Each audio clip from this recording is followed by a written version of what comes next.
Nuestra serie se llama Alborotadores. Y hablando de alborotarlos a cada uno de ustedes, quisiéramos decirles de que les comentamos a ustedes de que venía un proyecto de remodelación de nuestro lobby. ¿Recuerdan? Hace un par de semanas atrás. Pues queremos decirle que a partir de la próxima semana va a haber un poco de molestia en esa zona de afuera, porque la próxima semana se comienzan el proceso de remodelación, así que comienzan cosas buenas. Cada semana, cada mes, ustedes van a ir viendo lo que va a ir pasando en nuestra iglesia. Y aparte de eso van a ir sucediendo muchas cosas más que ustedes van a ir celebrando poco a poco. Así que en los próximos meses vienen cosas buenas para nuestra iglesia. Y ustedes van a ir viendo qué es lo que va a ir ocurriendo. Hace un tiempo conversábamos, como frecuentemente lo hacemos, con hermanos de nuestra iglesia, y un matrimonio tenía un conflicto. Este matrimonio tenía un conflicto porque se habían alejado mucho de su vida familiar. Ya no visitaban mucho a sus parientes, a toda la familia extendida, y tenían ese conflicto. Y uno de los cónyuges acusaba al otro cónyuge de que era muy violento. El otro cónyuge le decía de que solo con la familia quería pasar. Y al final concluimos de que sí, realmente ellos estaban alejados de toda su familia. Y personas que vivían aquí mismo en la ciudad, la mayoría de ellos vivían en la ciudad, pero no se visitaban para las navidades, no se visitaban para los cumpleaños. Había una barrera a pesar de que ellos conocían de Dios. Y empezamos a conversar con ellos y a tratar de ver qué situaciones nos podían llevar al conflicto.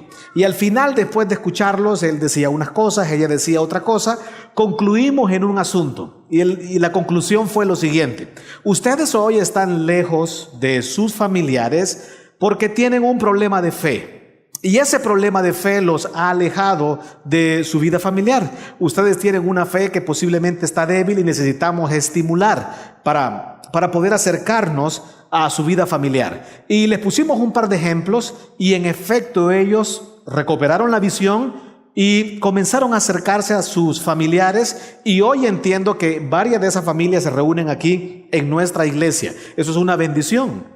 Cuando tú te acercas y tu fe comienza a hacer ruido, y de eso es lo que vamos a hablar durante 4 semanas. Dios quiere que tú y yo no nos adaptemos. Dios quiere que tú y yo, a través de nuestros principios, a través de nuestros valores, se hagan sentir en la sociedad, se hagan sentir en tu trabajo, se hagan sentir en diferentes ámbitos de nuestro diario vivir. Entonces Dios quiere que durante este mes tú pienses en algo.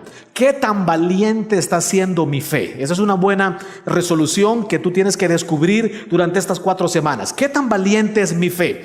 ¿Qué tan valiente soy para defender mi fe entre mis familiares? ¿Qué tan valiente soy para defender mi fe en mis climas laborales? ¿Qué tan valiente soy en defender mi fe aun cuando estoy con personas que conocen de Dios y necesito hablarle acerca de los principios? Y cuando hablamos de una fe valiente, no estamos hablando precisamente de que te vas a volver una persona que maltrata a otros porque no tienen de Dios. Al contrario, que Dios te use en esta tierra para que otros puedan conocer de el amor de Dios a través de tu fe. Y entonces nos hace pensar en un pasaje en el Nuevo Testamento cuando los discípulos se acercan a Jesús y le dicen: Señor, hemos concluido algo. Y los discípulos le dicen: la conclusión a la que hemos llegado es que nuestra fe está muy baja y necesitamos que tú nos aumentes la fe.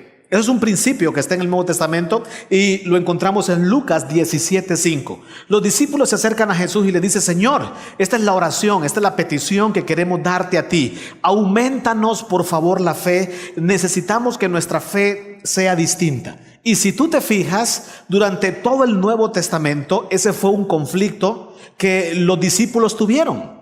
Y ese conflicto de estar midiendo nuestra fe lo tendrás tú, lo tendré yo durante cada semana, durante cada mes. No sé si te ha pasado que hay meses donde tú te sientes muy alegre, te sientes muy gozoso, y hay meses cuando tú te sientes desanimado, te tienen que estar trayendo de arrastras a la iglesia, recordándote las convicciones, porque eso pasa. Y cuando esos desánimos, esos va y vienen en tu vida, tú tienes que estar calibrando como quien mide el aceite de un vehículo. Tú tienes que estar frecuentemente midiendo tu frecuencia cardíaca espiritualmente. Tú tienes que estar midiendo los niveles de fe. Cuando tú le preguntas a otras personas acerca de tú mismo, tú puedes saber cómo está tu fe con lo que piensan otras personas acerca de tú mismo.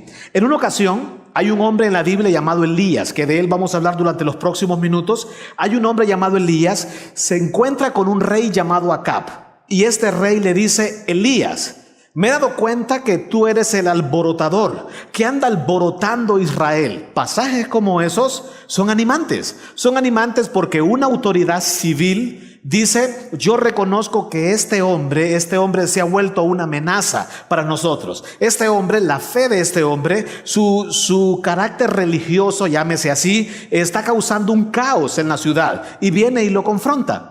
Y es ahí donde viene Elías y confronta a este rey, lo desafía y le dice, yo quiero que tú vengas y pongas a prueba la fe que hoy yo tengo y que tú pongas a prueba la fe que tú tienes. En este caso de este rey no tenía nada. Así que en los próximos minutos la idea es poder aprender de una manera muy práctica y lo haremos a través de un gráfico. Tú tienes en tu boletín un gráfico que le hemos llamado la frecuencia de una fe ruidosa.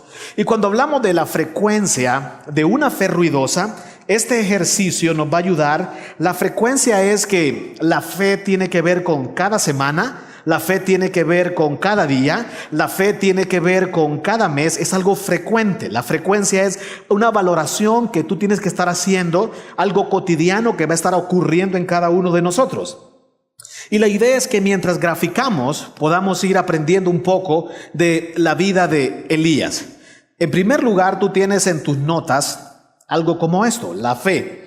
Todo comienza con tu fe. La vida cristiana tiene que ver con la fe. Desde que nosotros confiamos en Cristo, viene a nosotros a vivir el Espíritu Santo. Y el Espíritu Santo tiene ese poder de consolarnos, de guiarnos, de revelarnos cómo estamos y cómo podemos avanzar diariamente en nuestra vida cristiana.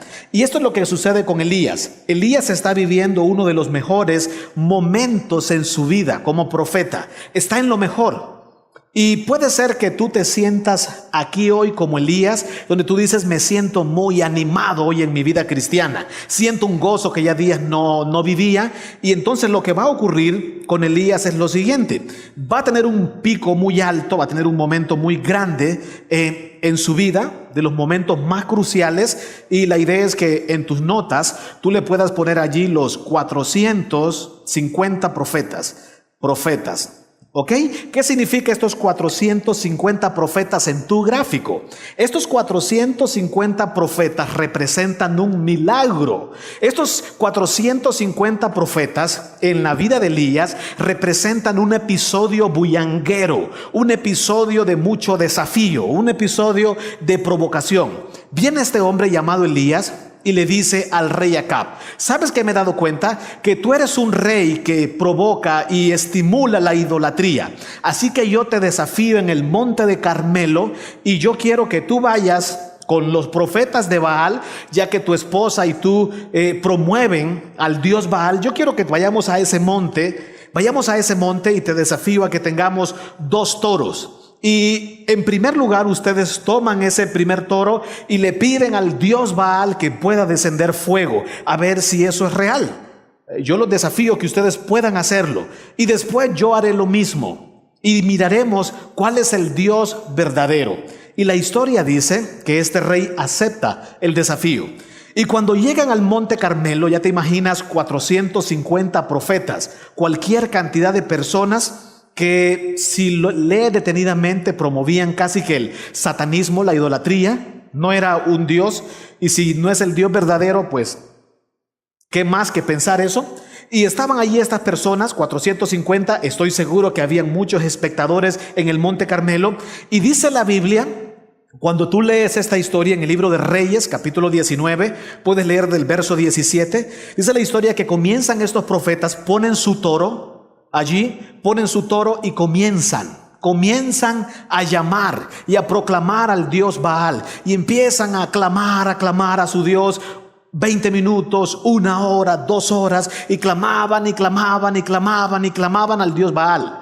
Y es bien interesante, porque Elías en este momento tiene una fe tan intensa que Elías puede discernir y puede estar seguro de que eso jamás va a ocurrir. Y comienza con un sarcasmo espiritual en ese momento y empieza a decirles, hey, ¿qué pasó con el Dios de ustedes? ¿Será que el Dios de ustedes está dormido? ¿Será que el Dios de ustedes no escucha? ¿Será que el Dios de ustedes se fue al supermercado? ¿Dónde está el Dios de ustedes? Y dice que comenzó a a salir, a calentar mucho el sol, y estos profetas comenzaron a autoflagelarse. Dice que se cortaban, estaban en una histeria colectiva y empezaron a correr alrededor de aquel toro, entraron en una esquizofrenia. Era terrible ese cuadro, según leemos en la Biblia, y dice que su sangre corría por todo ese suelo y había un desorden, hasta el punto que dijo Elías: yo creo que ya es suficiente.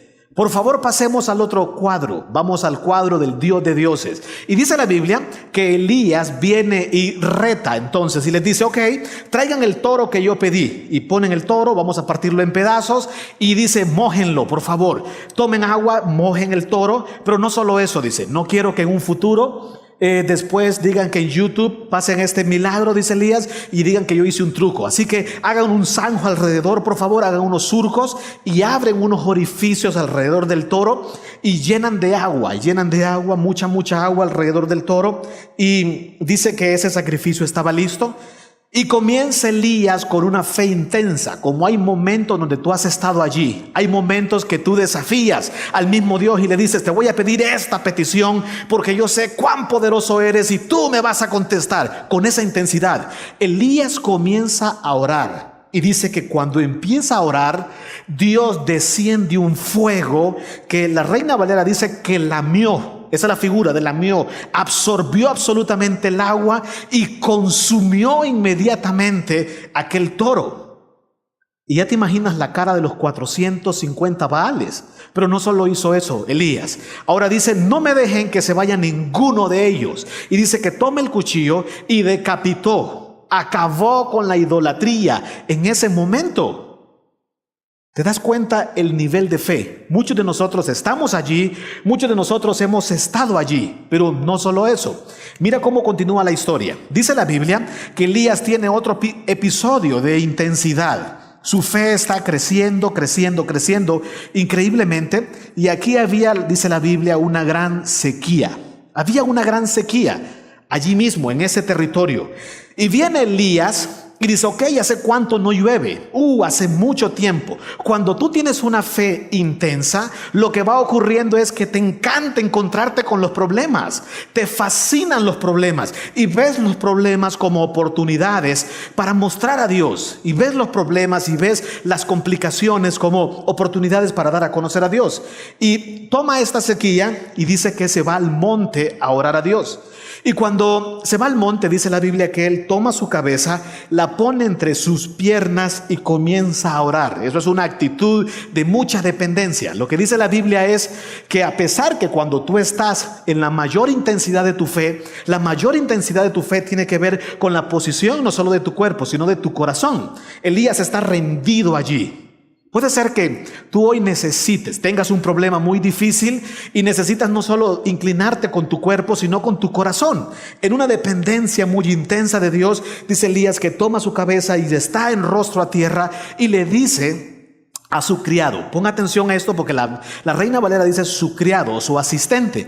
Y durante todo ese proceso el asistente juega un papel importante en la vida de Elías. Y le dice Elías a su asistente: ve por favor a observar si viene la lluvia. Y sigue orando Elías, el asistente baja, el asistente regresa y le dice: no hay señal de lluvia. Ok, seguiré orando. Y sigue orando Elías, ve la segunda vez, baja la segunda vez su asistente, regresa la segunda vez y le dice: no veo nada de lluvia, mi señor, le dice. Yo creo que usted se ha tomado muy a pecho esto de los milagros, pero aquí hace años no llueve. Ve la tercera vez. Y dice la Biblia que iba y venía. ¿Te ha pasado? ¿Te ha pasado que hay momentos donde le dices: Dios, yo necesito ver este milagro? Estás en lo mejor de tu fe. Te sientes muy bien espiritualmente. Y tú crees que porque estás muy bien espiritualmente, siempre Dios va a descender fuego en el momento que tú lo pides. En el segundo milagro ya Dios no responde inmediatamente como lo hizo con el toro. En la segunda ocasión dice la Biblia que Elías tuvo que orar 7 veces. No dice cuánto tiempo fue entre un tiempo y otro, pero oró 7 veces. Y a la 7ª vez le pregunta: ¿Cómo está la cosa? ¿Está lloviendo? Y dice que la respuesta de su asistente fue: veo una nube como la palma de mi mano. En ese momento Elías era una nube, una pequeña nube. Dice que en ese momento Elías se pone más intenso y dice que la fe es la certeza de lo que se espera, la convicción de lo que no se ve.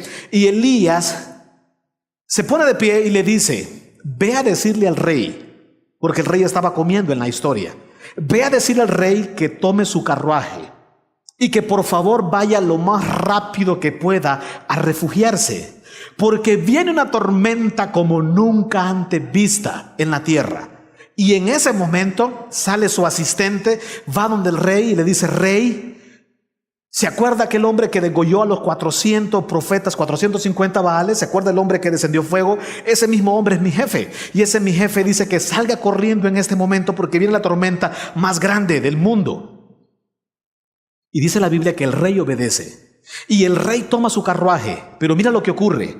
Dice la Biblia que Elías ciñe su vestidura. Y en ese momento, en ese verso, dice la Biblia que Dios le dio una fuerza sobrenatural a Elías. Y de Elías comienza a descender corriendo. Habría que ver cuántos años tenía Elías en ese momento. Y comienza a descender de ese monte corriendo. Y dice la Biblia que Dios lo dotó de una capacidad sobrenatural, al punto que dice la Biblia que Elías comienza a superar en velocidad el carruaje, posiblemente con 6 o 8 caballos de fuerza en ese carruaje. Ni Usain Bolt podía hacer eso. Y ya me imagino Elías, un señor, y con una velocidad, su barba, su pelo hacia atrás. Era impresionante. Eso es lo que Dios hace en episodios cuando tu fe está muy intensa. Eso es lo que Dios hace. Te dota de cosas sobrenaturales y tú te vuelves un provocador de cosas sobrenaturales. Y tú mismo empiezas a tener episodios que nunca antes. ¿Quién iba a pensar? Elías nunca se imaginó que iba a correr a la velocidad que corrió a su edad. Quizás. Y Dios estaba haciendo eso. Pero mira lo que ocurre. Aquí viene lo bueno de la historia. Elías está en lo mejor de su fe, está en lo mejor de su vida cristiana, está en lo mejor en su vida como profeta. Y dice la Biblia que este hombre, este rey llamado Acab, llega donde su esposa, una mujer muy malvada y diabólica llamada Jezabel. Era una mujer que perseguía a los profetas para matarlos. Y le dice: no tienes idea, mi amor, lo que acaba de ocurrir. Hay un hombre llamado Elías que descendió fuego, y ya le cuenta toda la historia. Pero no solo eso, degolló a 450 profetas de Baales. Pero no solo eso, abre las ventanas, mire ese aguacero que hay allí, es culpa de Elías. Él fue que provocó todo eso. Y dice la Biblia que esta mujer era muy malvada y toma una nota y empieza a redactar una nota. Y lo que redacta en esa nota es una amenaza. Y dice: vive mi alma. La amenaza decía: vive mi alma, que no descansaré y estaré segura que tú vas a morir, le dice Elías. No es una amenaza pública, porque no le convenía a Jezabel amenazar públicamente a Elías. Pero fue una amenaza que cuando Elías, dice la Biblia, que recibe esa carta y recibe esa amenaza, se descompensa. No se descompensó ni con el rey, se descompensa por la noticia de una mujer. Escucha esto, era una amenaza, no era algo real, era una amenaza. Cuando nuestra fe se comienza a debilitar, no siempre es en un episodio, es antes de que ocurra el episodio. Tú estás pensando, tú estás deliberando, tú estás imaginando cosas que no han ocurrido.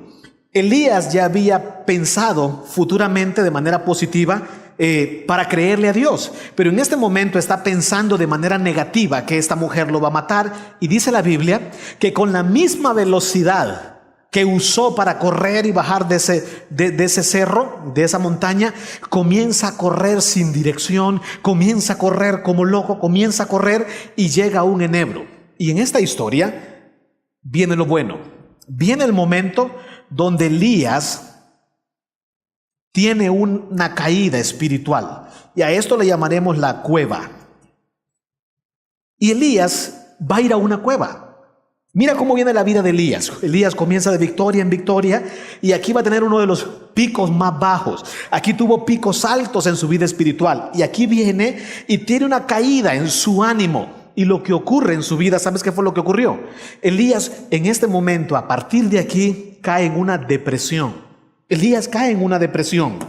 Y quiero que vayas conmigo, si me ayudan por favor a leer el pasaje que está en Primera de Reyes, capítulo 19, versículo 9.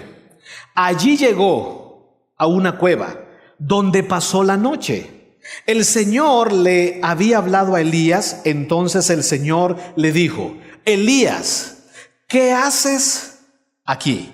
Ponga atención a eso. Esa pregunta se la va a hacer 2 veces. Elías, ¿qué haces aquí? Ponga atención, Dios no dijo, Elías, ¿qué haces allí? El Señor le dice, Elías, ¿qué haces aquí? El siguiente verso dice, el Señor le dijo, sal y ponte de pie delante de mí en la montaña. Y mientras Elías estaba de pie allí, el Señor pasó. Y un viento fuerte e impetuoso azotó la montaña. La ráfaga fue tan tremenda que las rocas se aflojaron, pero el Señor no estaba en ese viento. Mira qué interesante. El Señor no estaba en esa violencia de ese viento. Después del viento hubo un terremoto que el Señor no estaba en el terremoto tampoco. No sé si tú has visto las noticias cuando ocurre un terremoto. Hay países donde se siente la réplica del terremoto, pero donde ocurre el terremoto es algo impactante y terrible. No estaba en el terremoto. Pasando el terremoto hubo un incendio, pero el Señor no estaba en el incendio. Y después del incendio hubo un suave susurro. Cuando Elías lo oyó, se cubrió la cara con su manto y salió de allí y se paró en la entrada de la cueva. Entonces una voz le dijo, Elías, ¿qué haces aquí? Esto es importante. 2 veces el Señor le pregunta, Elías, ¿qué haces aquí? Elías se ha ido a meter a una cueva. La cueva representaba que Elías estaba buscando seguridad en la inseguridad. Muchas veces nosotros, cuando nuestra fe se debilita, te olvidas de quién es la seguridad y tú vas a buscar lugares, vas a buscar otros métodos que de repente son los menos seguros y buscas seguridad en la inseguridad. Pero no solo es eso. Cuando el Señor le pregunta a Elías, Elías, ¿qué haces aquí? Lo que le está diciendo es, Elías, te me saliste del camino. Elías, te saliste de la ruta que teníamos, te me saliste del camino. ¿Por qué has venido a esta cueva? ¿Qué estás haciendo aquí? Pero no solo eso, muchos de nosotros nos salimos del camino y puede ser que hoy te encuentras en una cueva con un problema financiero, puede ser que te encuentras en una cueva con un problema familiar, que es muy cotidiano eso, puede ser que te encuentres con una prueba emocional, con una prueba de salud, no sé, tú has de saber cuál es tu cueva hoy, tú has de saber lo que ha estado debilitando tu fe. Tú has de saber hoy qué cueva es la que te ha perdido, ya no recuerdas estos momentos picos que tú tuviste en tu vida de fe. Y lo que sucede entonces es que comienzas a caminar en soledad. Y no hay nada más crítico en la vida cristiana cuando tú te aíslas. Dice la Biblia que Elías había dejado su asistente. Dice que lo dejó en cierto lugar allí y comenzó solo a correr y a huir. Hay tramos en la vida cristiana que tú no te puedes quedar solo. Tienes que tener amigos cristianos que te ayuden. Tienes que tener otros creyentes más fuertes que tú espiritualmente hablando, para que te puedan ayudar a recorrer, a seguir el camino que Dios tiene para cada uno de nosotros.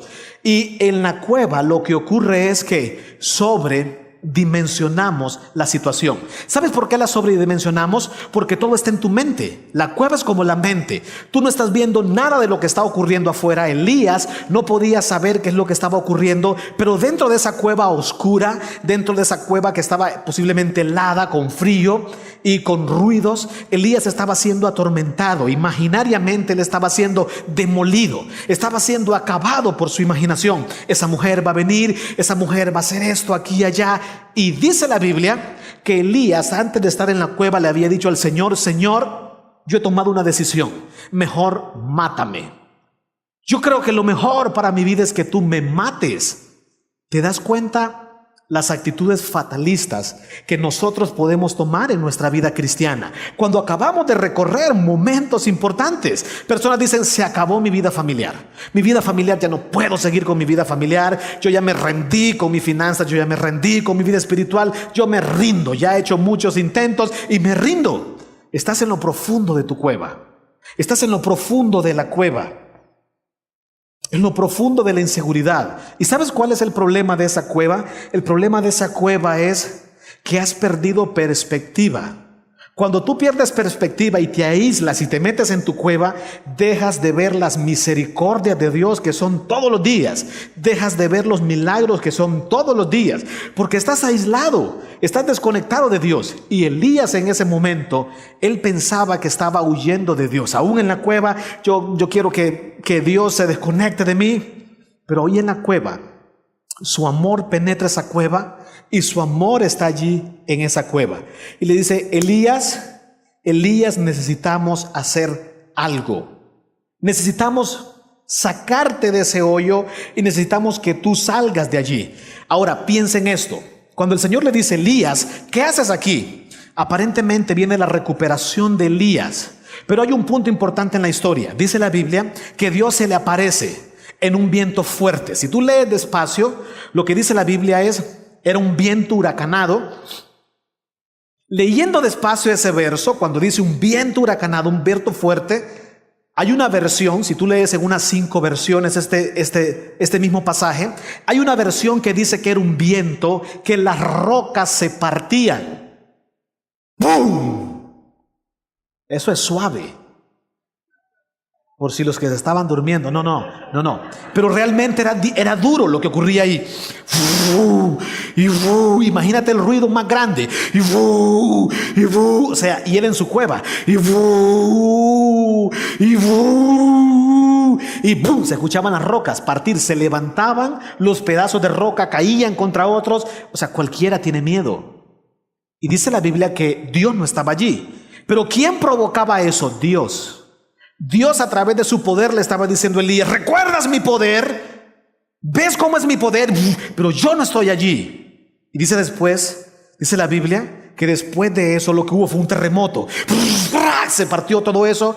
Obviamente, si tú piensas un poco más, quiere decir que Elías pudo ver cómo pedazos de tierra se abrían y él dice, ¿para dónde camino ahora? Y él miraba el poder de Dios operar allí. Pero Dios en ese momento dice que Elías estaba consciente que Dios le decía, yo no estoy allí. Yo lo provoco, pero no estoy allí en ese momento. Y después dice que comienza a descender fuego. Y era un espectáculo, ni en Disney. Era un espectáculo lo que estaba ocurriendo. Y Elías viendo todo eso, pero Dios no estaba allí. Y dice la Biblia que después de eso viene un viento muy suave. Y cuando viene el viento suave, Elías comprende algo. Yo quisiera leerte una información. Cuando hablamos de sonidos, cuando hablamos de ruidos, cuando hablamos de que nuestros oídos no logran resistir ciertos sonidos, el sonido del murmullo, yo me hice una pregunta. ¿Cuántos decibeles de ruido permite el oído humano? Son aproximadamente 55, aproximadamente 70, 90 dicen otros, pero quiero leerte una información. Por ejemplo, el murmullo, si ustedes murmullan ahorita, eso provoca 30 decibeles.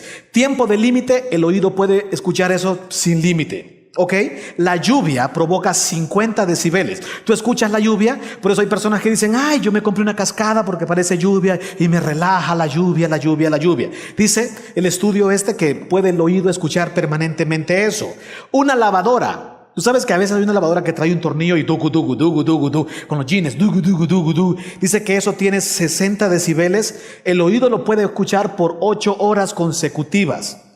Pero cuando tú estás en el tráfico, pipi, vamos, vete, vamos, que aquí, que allá, papi a la orden, que aquí, todo el tráfico, imagínense todo lo que ocurre allí, todas las bendiciones que se dicen allí afuera, eso provoca 85 decibeles y tú puedes estar 8 horas en el tráfico. Pensé en el camino a Choluteca, dije, gloria a Dios, qué bueno el camino a Choluteca, 8 horas. Viajar en una moto, los motores de una moto son 95 decibeles, podrías escuchar 4 horas ese ruido, tu oído. La música a todo volumen, cuando tienes tú unos universitarios que viven enfrente de tu casa, o esa señora que le gusta poner los bookies los domingos a todo dar y está allí bendiciéndote con esos himnos y cánticos espirituales por las mañanas un domingo, dice que eso provoca 100 decibeles y el oído puede estar 10 minutos. Así que tú puedes tomar el teléfono y decir, Dios, por favor, alcaldía, vengan, esto es una contaminación ambiental. 10 minutos puede escuchar tu oído. Ahora, el ruido de un helicóptero, ¿has escuchado el helicóptero de cerca? Tú sientes allí que te mueves, el helicóptero se mueve. Dice que son aproximadamente 105 decibeles. Podrías estar 4 horas escuchando ese ruido del helicóptero.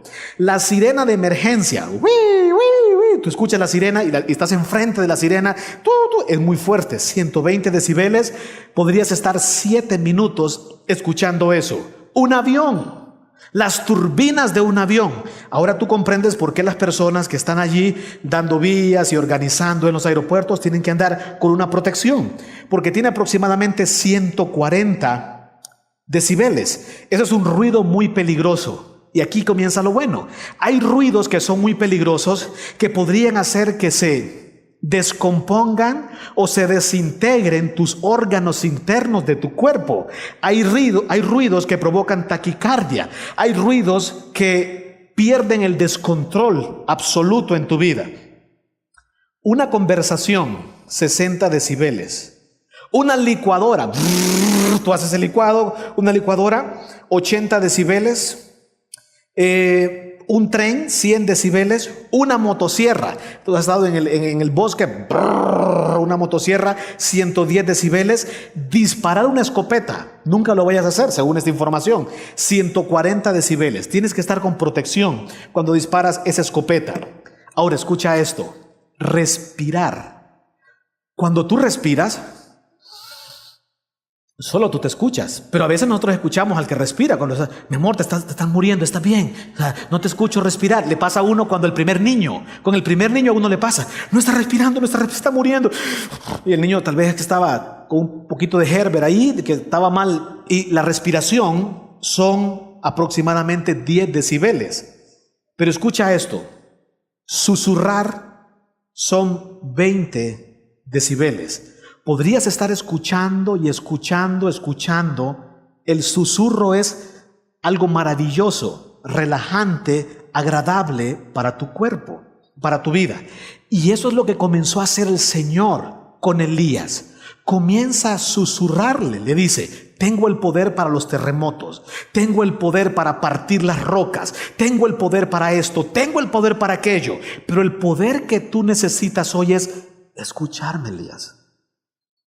Elías, lo que tú necesitas es que sepas cuánto te amo. Y en esa dinámica, tú te das cuenta que la recuperación de un depresivo no es acelerándolo con violencia. La recuperación es poniendo todo en orden, tranquilizando, tranquilízate. Y muchas veces Satanás va a destruir nuestras vidas, a veces no solo con pecados, sino sobrecargándonos de cosas. Y lo que Dios quiere entonces es que abras tu Biblia y puedas escuchar más a Dios. ¿Y para qué Elías necesitaba escuchar el ruido de Dios? Y viene lo bueno de la historia. Elías tiene un pico muy alto en su vida. Y a esto le llamaremos el susurro de Dios. El susurro de Dios. Y en ese susurro de Dios es donde Elías recuerda que Dios lo ama mucho. Hoy lo que tú necesitas saber que el amor de Dios es vasto para salir de donde tú te encuentras. Él no necesita hacerte una demostración grande de poder, porque Él lo que quiere es que recuerdes dónde ha estado Él contigo, las peticiones. En este momento Elías no había pedido terremotos, no había pedido nada, aquí se había pedido el poder. Le dice Elías, quiero que recuerdes cuánto te amo.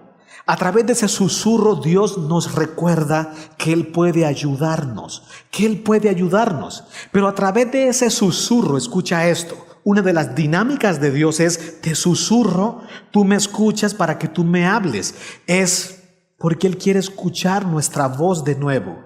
Para Él, para el oído de Dios es agradable. ¿Por qué crees tú que Dios nos pone a orar y a orar y a orar sin cesar? Porque a Él le encanta escuchar tu voz, a Él le encanta escuchar mi voz. Pero no solo eso, a través del susurro, Dios quiere liberarme de mis cuevas. Cuevas, el orgullo de Elías no le permitía recordar ni ver lo que Dios le había hecho. El miedo puede ser nuestra cueva, puede ser la amargura, puede ser la vanidad, pueden ser tantas y tantas cuevas. Pero ¿qué necesitaba escuchar Elías? La Biblia dice que en nuestro contexto escuchar a Dios es a través de la palabra, a través de un estudio bíblico, a través de personas. Pero cuando tú hables tu Biblia, lo que Dios te está diciendo hoy es que Él podría hacer muchos milagros ahorita. Pero el milagro más poderoso es que tú abras más tu Biblia.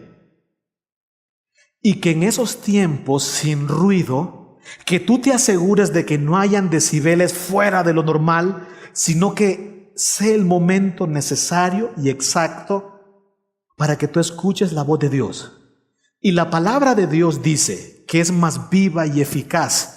El griego energes, de energía, tiene poder para cambiar lo que tiene que cambiar. Discierne las emociones, las intenciones del corazón. Pero no solo eso. Dice la Biblia que redarguye, reprende y corrige. Y al final de todo, dice que Dios nos habla para prepararnos para toda buena obra. Cuando tú escuchas a Dios, Dios te prepara para toda buena obra, para lo que sigue. Dios te prepara para lo que sigue. Tú no sabes cuál es la solución de mañana, pero si tú escuchas a Dios y tú conversas con Dios, sabrás qué sigue. Señor, ¿qué sigue? ¿Qué sigue? Y entonces viene lo interesante en esa historia. Lo interesante en esa historia es que después de que Elías escucha a Dios, viene otro pico más grande en la vida de Elías. Y a esto se le llama la visión de Dios. La visión de Dios. ¿Qué es la visión de Dios? Cuando tu fe se debilita, en todo este trayecto tú pierdes visión. La visión, el plan de Dios para tu vida, la voluntad de Dios es buena, agradable y perfecta. La visión que Él tiene para tu vida. Entonces, mira lo que ocurre. Cuando Elías tiene esa recuperación y escucha a Dios y ha comido, está fuerte, Dios le dice: Elías, necesitamos algo. Necesitamos, Elías, que tú regreses por el mismo camino. No hay atajos, Elías. Al toro por los cuernos. Necesitamos que enfrentes de nuevo lo que tienes que hacer, pero hay algo más en esta historia, Elías. Tú vas a ir, le dice, de nuevo de donde viniste y vas a ir a reconocer un nuevo rey. Pero no solo eso, vas a levantar nuevos líderes. Y no solo eso, habrá un hombre llamado Eliseo, que yo le daré una doble porción de tu espíritu. Y Eliseo hará cosas más grandes de las que tú hiciste, y mi nombre se conocerá de manera grandiosa. Y entonces cuando recuperamos la misión, cuando recuperamos la visión, entonces hay algo más. A través de la visión de Dios, Dios de nuevo nos da su misión. La misión de Dios es su gloria. La misión de Dios es su influencia. La misión de Dios es su amor al mundo entero. Y había una misión, había un hombre llamado Eliseo que iba a hacer muchos y muchos y muchos milagros. ¿Y qué ocurre en este punto? En este punto, lo que sucede es ruido. Tu fe hace ruido. Tu fe vuelve a hacer ruido. Tu fe comienza a hacer ruido. Ahora, la gran pregunta es la siguiente: ¿cómo hacer ruido? ¿Cómo tú y yo podemos hacer ruido? ¿Sabes cómo se hace ruido? Escribe lo siguiente: aprender en el silencio. Aprender en el silencio. El ruido de tu fe inicia en el susurro de Dios. Toda fe ruidosa comienza porque tú escuchaste a Dios. Toda fe ruidosa, tu cristianismo, tus valores, tus convicciones, tus principios, o sea, que seas una persona esperanzadora. ¿De dónde sacas esa información? ¿Sabes de dónde? Del corazón de Dios, del amor de Dios. No sé si te ha pasado, pero la mayoría de las veces las mejores ideas vendrán en un tiempo que tú tienes con Dios.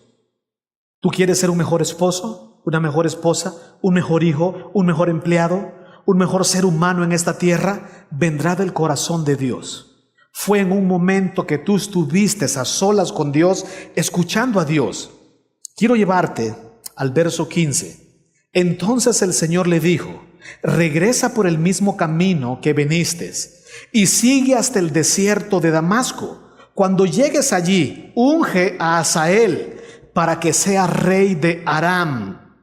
Y después unge a Jehú, nieto de Nimsi, para que sea rey de Israel.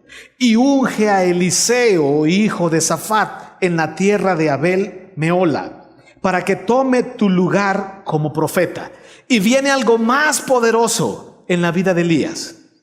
Después de esta historia de fe de Elías, dice la Biblia que el Señor se lo lleva en un carro de fuego. El Señor se lleva a Elías en un carro de fuego. La vida de Elías hizo ruido aún cuando el Señor se lo estaba llevando. Y fue un hombre que estuvo por momentos caídas estrepitosas, tuvo momentos pico hasta lo más profundo, tuvo depresiones intensas. No es fácil escuchar a un cristiano que conoce a Dios decir: mátame, Señor, yo quiero que me mates. Y vemos cómo el poder de Dios, cómo el susurro de Dios en esta historia cambia todo. No sé cuál es tu cueva hoy. No sé qué te tiene atrapado, que ha estado haciendo que tu fe sea de altos y bajos y ha sido una fe apagada, una fe básica, una fe donde no provoca el poder de Dios. Quisiera cerrar con lo que dice Zacarías capítulo 4, versículo 6. No es por el poder y no es por la fuerza. Lo que tú necesitas hoy de parte de Dios, la respuesta que tú estás buscando, la solución que tú le estás pidiendo a Dios, lo que Dios quiere que haga, lo que has estado buscando, Zacarías dice, no es por el poder tuyo ni por la fuerza, sino por mi espíritu, dice el Señor de los ejércitos celestiales. ¿Qué te parece si te pones de pie y nos tomamos un tiempo para escuchar el susurro de Dios?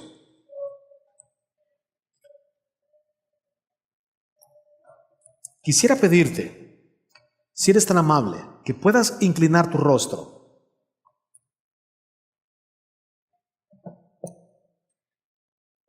Allí con tus ojos cerrados hoy,